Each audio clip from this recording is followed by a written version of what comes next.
In today's video, we're taking a look at the latest trade talk around the Chicago Blackhawks. Many expect them to be big-time sellers near the deadline. Plus, we also want to analyze a little bit further why might the Coyotes be looking to trade Jacob Chychrun, or at least entertaining offers. Plus, we have some more updates on the COVID situation and Olympic possibilities going out the window. We also have word on some injuries and more. All that coming up next.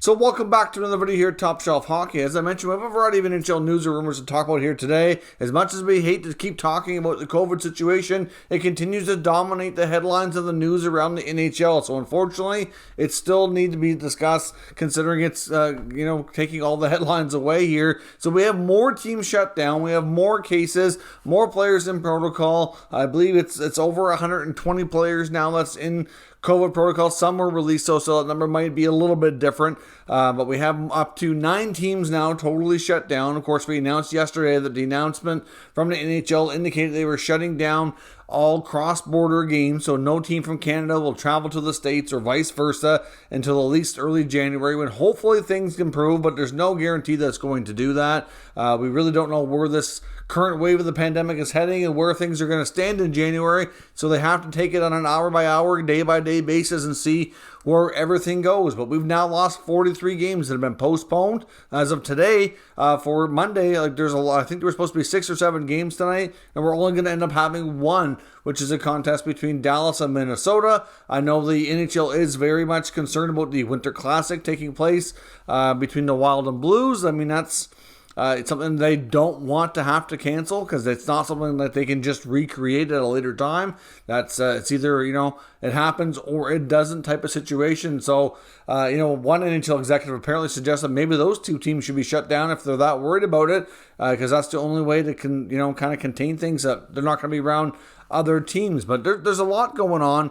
Clearly, the other teams, actually, the new ones that have been mentioned here, as well as Montreal, Columbus, Detroit, were the latest 3 teams to be shut down. So, like I said, 9 total. That's a lot. Elliotte Friedman on his podcast that came out this morning with 32 Thoughts with Jeff Merrick indicated that he had heard yesterday that there was even a possibility that there could be an announcement today of a potential league-wide shutdown. There's lots of things on the table, a lot of things being discussed. I'm not sure which direction they might be going. Of course, we know the cross-border thing happened for now, and that might be all we see, and the rest of it might be a case-by-case basis, but certainly they're very concerned about getting all 82 games in. They're very concerned about NHL players going to the Olympics, which many players still seem to be interested. A fair bit don't seem to be interested. Like, we heard a variety of mixture of comments out there now, but that's pretty much a given. I think that it's not going to happen. Now, the NHL has lost too many games, and they're certainly at a point that they could trigger their out clause for the Olympics, saying that there's been way too much issues with their schedule and games being postponed. That was one of the conditions that the NHL built into that agreement, was that if there was a material breach in their schedule, that they could pull out and have the Olympics not happen for NHL players. And I believe it's just a matter of time. Either the NHL themselves or in conjunction with the NHLPA puts out a statement. I wouldn't be shocking if it comes out tonight. That statement might even come before this video makes it to YouTube. It's hard to say. If not, it could be tomorrow. Like, it seems to be very, very imminent. And now in the statement, when they announced the cross-border closure of cross-border games, they said that there would be a statement in the coming days on the Olympic participation. Like I said in that video, there's just no way that they're going to announce anything unless it's a cancellation or that they're not going. Otherwise, if it was still, let's see if we can do this type of mentality, they would be waiting until we get closer to those deadlines when they have to go. So clearly it's all a mess, and hopefully the NHL can resume the schedule in January as we were, and try to make up these games. Obviously the schedule is going to be impacted. They have that 3-week break that they can try to squeeze in some games to cut down on the season being extended. You have to wonder as well, and there's even talk that Friedman and Merrick were talking about on the podcast today, saying that, maybe you don't complete the schedule as it was originally designed. Maybe they have to rejig things, and maybe you do have to play games a little bit more regionally for the remainder of the season. Maybe you don't play, the season proportion like it was supposed to be. And that could be a real possibility. The main thing is for teams to get 82 games in. Obviously, that's a big situation with lost revenue. That's a big concern as well. So certainly they want to make money. Doesn't matter what teams are playing. So at the end of the day, we might see some changes here in the second half of the year from January on. And will the season be extended? Will we see the return of the Canadian North Division? Will we see the return of regional divisions? It's really difficult to say. Could we see a whole new altered playoff format?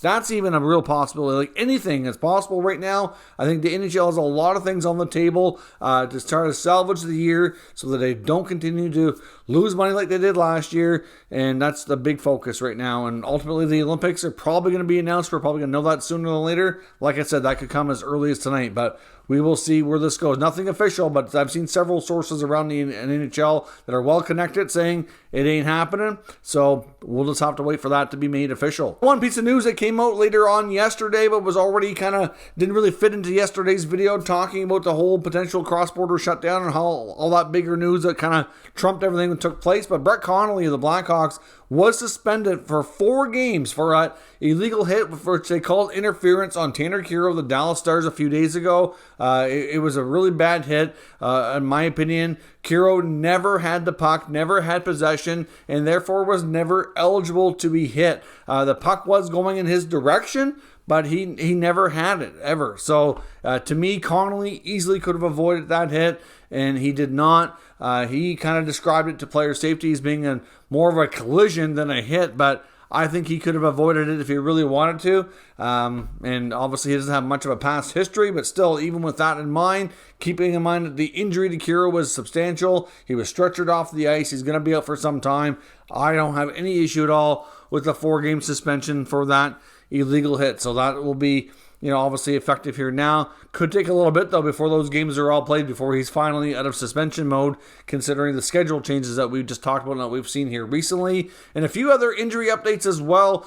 We've seen Braden Point and Alex Tuch appear to be ready to make comebacks with their respective teams. In the case of Alex Tuch, he'll be making his debut for the Buffalo Sabres, which is, the first piece of the Jack Eichel trade to really be making an impact possibly anywhere. Of course, Eichel himself is not ready to play just yet. That'll be a little while longer. But Tuch, obviously, who is originally from the state of New York, Buffalo is like a hometown team for him. So clearly this is a big deal, not only for the team to get one of their pieces for Eichel into the big piece coming back into game action here, but at the same time, he should be a big piece for them moving forward. The other pieces that came forward, like Peyton Krebs, has been tearing it up in the minors.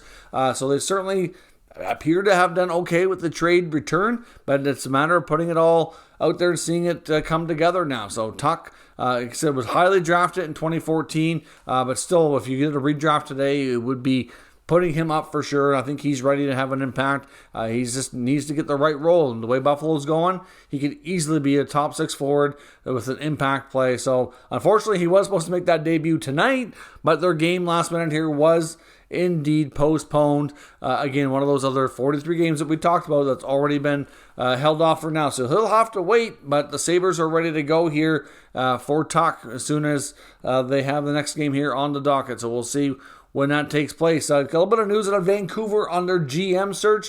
There is word that they still are going to be taking their time. Obviously, we know that Jim Rutherford wants to talk to a ton of different people out there. Some of the names that are being linked to him, according to Vancouver media and Elliot Friedman, include Chris McFarland on Colorado. There's some believe that he really wants to talk to McFarland. He's someone that they really value as a high contender for this GM job. So that might not be something that they are able to do until after the season's over. Of course, Patrick Allvin, somebody who Rutherford is familiar with from his days in Pittsburgh, also in the mix. Even Jason Carmanos, who worked with Rutherford for a long, long time, is also in the mix too, or at least it had been reported before. And there's also been news of some other potential candidates that would really shake things up and be a more diverse workplace, including some female candidates like Jennifer Botterill, of course, who played a long time for Team Canada, a high-ranking female hockey player who currently works as an analyst with Sportsdom on Hockey Night in Canada, and I believe she does some other work with some U.S. networks too, so she's certainly well-regarded as a very intelligent hockey mind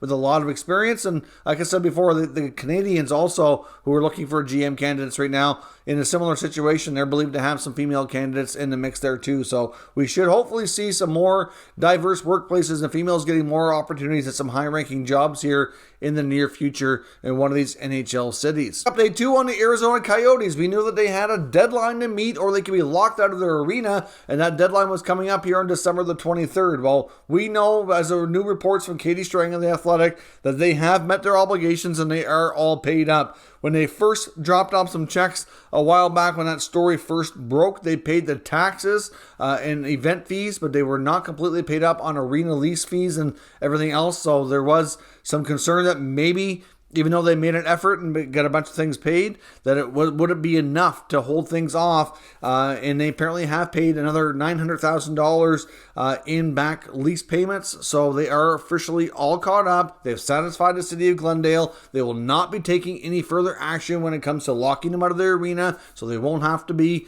looking for a new home here as early as this week coming. Also had to agree as well to a payment plan going forward so that to make sure they were not going to be getting behind for the rest of this season, which is the rest of that agreement in place. So as I've said before, it does seem awfully weird how you don't make payments for 17 months and you say it was a weird mistake that you don't know how it happened.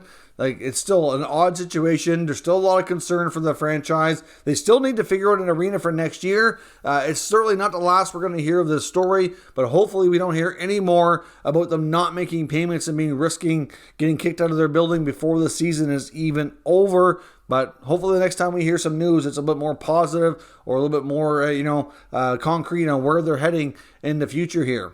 Now, staying with the Coyotes, I do want to talk about a couple of items here when it comes to some trade talk. There's a recent article in Sportsnet from Luke Fox analyzing why the Coyotes would be looking to trade Jacob Chychrun. He's been a top piece here in the rumor mill over the past week that Elliot Friedman first broke here, and they're taking calls on him. At one point, not long ago, he was considered the untouchable player that they would not move, that they wanted to build around. He's 23 years old. He has a great contract, had a breakout year last year offensively. He's a big minute muncher on their blue line, and just a top pair guy that just many would shake their head and scratch their head and say, why would you move this guy?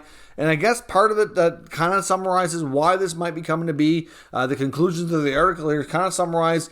One, are they unhappy with his play this year because he did start slower? Do they have concerns that if they wait too long and consider this later that maybe his value would drop? That's a possibility. The other big thing too that you have to think about is they've got 3 more years on that Chychrun contract. This team is going to be rebuilding for a while. They're certainly not going to be competitive here anytime soon. They're in the process of stripping it right down to the bare bones. More players are going to be shipped out before the deadline, and they're going to have to go through 2 to 3 years of some painful seasons, in my opinion, before they really start to be on the upswing and start to hopefully contend for playoffs again. Well, at that point, he's going to be a 26, 27-year-old UFA. Is it going to be feasible for him to want to stay? So do they trade him now with more term and try to get a king's ransom in return while they can do that? Or do they take the chance that maybe he has a down season, his value drops, and as time goes on later with less term on the contract, there will be less value? So have they had a change of heart on Chychrun's position with the organization? If you look at it, as much as all the reasons to keep him do make a ton of sense, I think all the reasons that I just said that to trade him also make a ton of sense given where he's going to be at. Like, by the time you're able to contend, he's going to be 27-year-old UFA. He's going to have gone through a lot of painful seasons in the desert or wherever they might end up beyond his current season. Is he going to want to stick around and sign as a UFA and sign an extension? Or will he have full access to the rest of the NHL? Like, they might have concerns that might be something he may not want to do. And trading him now with more term would likely get a great return. Like, we've heard they're looking for a mega asking price, probably 3 to 4 pieces coming back, something comparable to Jack Eichel. Obviously not quite to that level because I don't think he's that much of a star player, but still something in, relatively close to that, and in terms of how many pieces, but those pieces may not be the same level of quality that the Sabres got for Eichel, but still, same sort of concept, right? So we'll see where this goes, but to me, I think they're starting to have concerns, the combination over his play, and whether or not he'll stick around after some real tough years coming up in the not-too-distant future. Lastly here, I want to touch on the Blackhawks. The Blackhawks are certainly a team that's expected to be big-time sellers at the deadline. Names that we've heard mentioned here that will continue to generate a lot of headlines include Dylan Strome, Dominic Kubalik, Calvin DeHaan, and goaltender Marc-Andre Fleury, who's certainly the biggest name on that list, that will likely bring in one of their bigger returns. Many feel that he's likely going to bring at least a second or third round pick back. You might think that he's worth more than that. In a lot of ways, he absolutely is. But a lot of times, goaltenders, they just don't seem to generate that big value as a rental player on the market. Now, you get him with a lot of term left on his contract, completely different scenario. I mean, would a team give up a first round pick for Fleury? They might. I wouldn't completely rule out that possibility. It's going to depend on their goaltending situation, though, to be completely honest. If they're in a situation where they really need a starting goalie and they're really concerned heading to the playoffs and think they can win the cup, then I can see that being a possibility. But, do they want to spend that much on a goaltender going into the playoffs? That's going to be the big question. But Fleury certainly is likely going to get moved, but he will have control over it as well, given the fact that he has trade protection in his contract, so it's not like he can go just anywheres. So the Blackhawks will have to work with that, but it's certainly believed that the new GM, even though he's on an interim basis, will have full authority to trade away any pieces that he feels are not going to be re-signed or don't fit for the future. And it makes a ton of sense that Kyle Davidson would move Fleury at his age, even though he's performed well for him after a really slow start. That, it probably doesn't fit there longer term, right? So Fleury likely signs somewhere else as a UFA if he's going to continue playing, which we really don't know the answer to that question just yet, but many people feel that he hasn't indicated he's going to retire either, right? So you expect him to keep going. But guys like Strome and Kubalik could very well be nice deadline acquisitions for different teams. Kubalik's a former 30-goal scorer, not far removed from it, and in a fresh start with the right team and the right line mates, I can see him, achieving that again. Look at a scenario like we saw, with other players. I'm not going to say he's going to turn out to be Artemi Panarin, but after coming into Chicago and having such an early success rate in getting that many goals, you kind of wondered, did they find the next Panarin? But then obviously things have changed a little bit. So we expect the Blackhawks to be extremely busy. Those four names are certainly the players that we fully expect to be in play. Wouldn't be surprising to see at least three or maybe even all four of them move before the deadline. And they're going to be a big team to watch here. Playoffs likely aren't in the future for the Blackhawks. It's just a matter of how much they decide to sell off. And let me know what you think down below in the comments. If you're new to this channel, make sure you subscribe and stick around. We'll keep you up to date with all the latest news, rumors, and analysis on all 32 NHL teams. Thank you for watching, and I'll catch you next time.